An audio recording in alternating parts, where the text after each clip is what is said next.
Vijay Devarakonda Rashmika marriage జరిగిన తర్వాత దాని సంబంధించి ఒక అప్డేట్ ఇస్తానని నేను చెప్పేసి అంటే మన కావ్యస్ మీడియా వాళ్ళు ఇది కాదండి లోకేష్ సీఎం అవుతాడని అంటున్నారు, ఒకసారి దాని మీద రీసెర్చ్ చేసి వీడియో ఇవ్వండి అన్నారు. గణేష్ గోల్డ్ తాకట్టులో ఉన్న బంగారాన్ని విడిపించి కొనబడును. సంప్రదించండి 9966511144.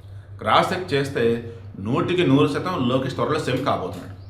అయితే తెలంగాణలో కేసీఆర్ ఉండగానే కేటీఆర్ని సీఎం చేద్దామని అనుకున్నారు. ఒకనొక మూమెంట్లో ఇదే విషయం మోడీ కూడా చెప్పున్నాడు.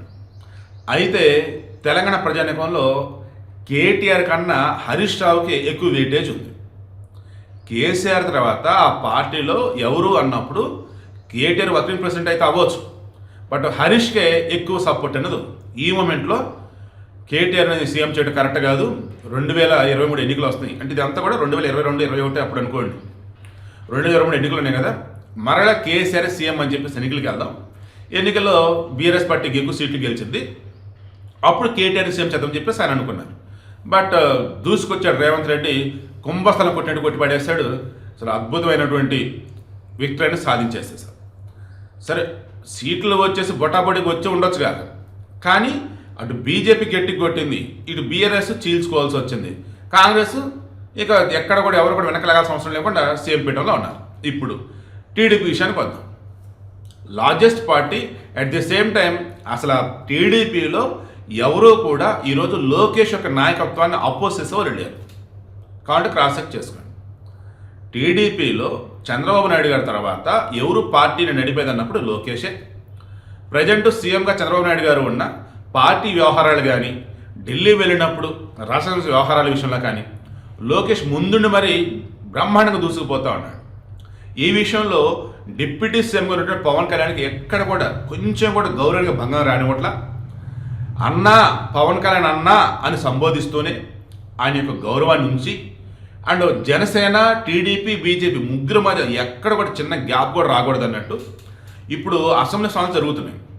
ఏం చేస్తున్నారు, రాయలసీమ, ఉత్తరాంధ్ర, కోస్తా అన్నప్పుడు ఇక్కడ 3 ప్రాంతాలకు సంబంధించి రాయలసీమలో ఒకరైతే ఉత్తరాంధ్రలో ఒకరు, అంటే ఒకరు ఈజ్ నథింగ్ బట్ ఒక లోక్సభ సెగ్మెంట్, ఇంకో లోక్సభ సెగ్మెంట్. ఈ 2 లోక్సభ సెగ్మెంట్స్లో ఎంపీలు, ఎమ్మెల్యేలు అందరితో కలగలిపి డిన్నర్ పార్టీ. అండ్ పార్టీలకు సంబంధించి కూటమిలో ఉన్నప్పుడు బీజేపీ, జనసేన, టీడీపీ కాబట్టి వీళ్ళకి ఇంటర్నల్గా చిన్నపాటి sports meet and gatherings, family gatherings like ఇలా మొత్తం చూస్తున్నప్పుడు అసలు భారతదేశంలో ఏ రాజకీయ పార్టీలో కూడా ఇటువంటి నాయకుడు లేడురా అన్నంతగా ఈరోజు లోకేష్ అందరూ శభాష్ అనిపించుకుంటూ ఉన్నాడు. ఎందుకు అందరితో మమేకమవుతున్నాడు. కష్టమేంటి, నష్టమేంటి, లాభమేంటి, అంటే లైక్ ఒకప్పుడు ఎలా ఉంది మీ నియోజకవర్గం, ఇప్పుడు ఎలా ఉంది, మీకు ఇంకా ఫండ్స్ ఏమైనా కావాలా, మీ నియోజకవర్గం డెవలప్ చేయాలంటే ఏం కావాలి అన్నప్పుడు కొంతమంది రోడ్లు అడుగుతున్నారు, కొంతమంది స్కూళ్ళు, కాలేజీలు, ప్రాజెక్టులు రకరకాలు ఉన్నాయి.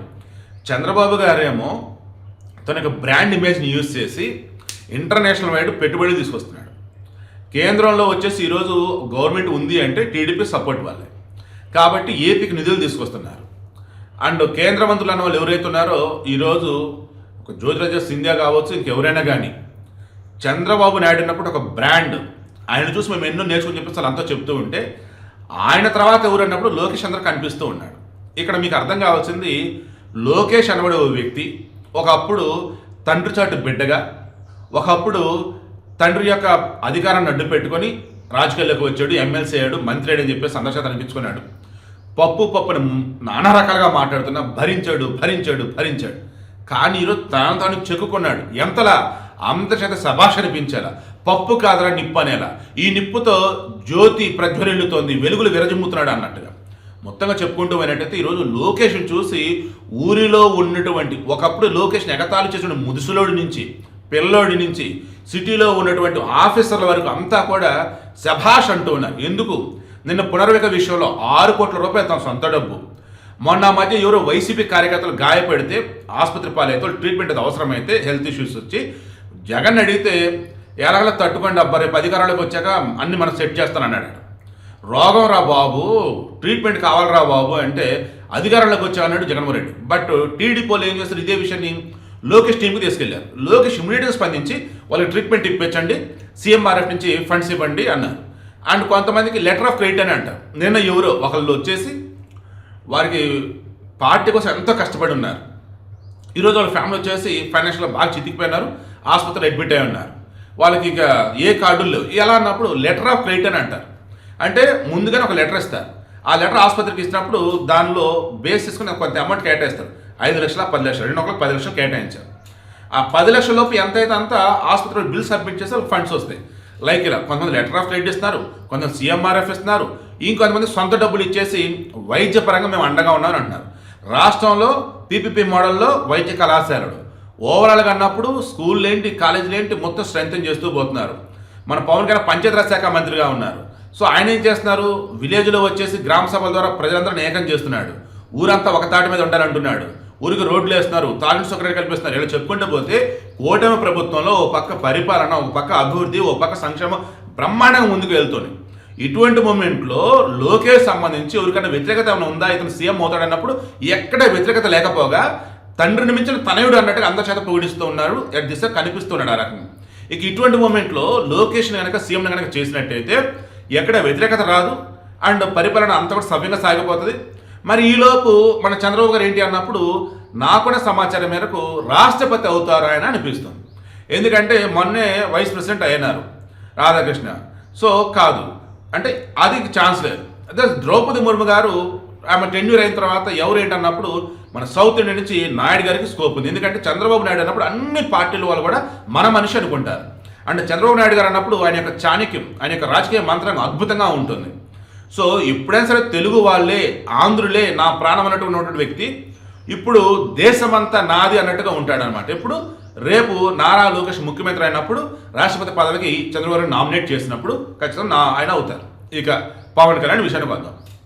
హ్యాపీగా ఏపీకి డిప్యూటీ సీఎంగా ఉంటారు అన్నది ఒకటైతే, పవన్ కళ్యాణ్ని కేంద్ర మంత్రివర్గంలోకి తీసుకొని చెప్పేసి బీజేపీ ఆలోచిస్తున్నట్టు తెలుస్తుంది.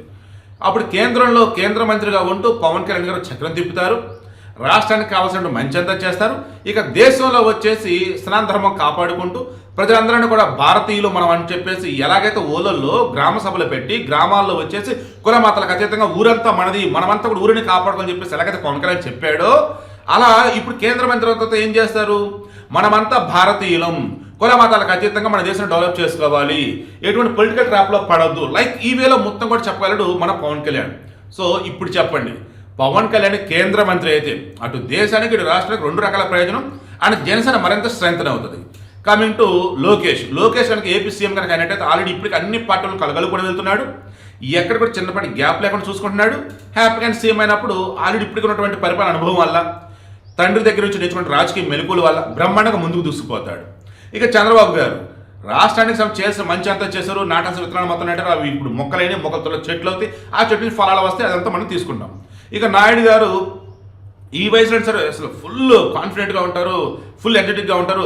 అసలు ఆయన నడిచినంత కానీ ఆయన మాట్లాడినంత కానీ జగన్ కానీ వాళ్ళ పార్టీలు ఎవరు కూడా ఆయన దెబ్బకు రాలేరు, అంత స్టామినా. సో ఇటువంటి ఆయన ఆల్రెడీ యాక్టివ్గా ఉన్నారు కాబట్టి దేశం కోసం మరింత యాక్టివ్గా మారుతారు. ఇది ప్యూర్లీ నా అనాలిసిస్, నా అబ్జర్వేషన్. ఖచ్చితంగా త్వరలో జరిగేది ఇదే నాకైతే అనిపిస్తుంది. ఎందుకంటే లోకేష్ గురించి ఎక్కడ చిన్న వ్యతిరేకత కూడా లేదు కాబట్టి హ్యాపీగా లోకేష్ త్వరలో సీఎం అవడం ఖాయం.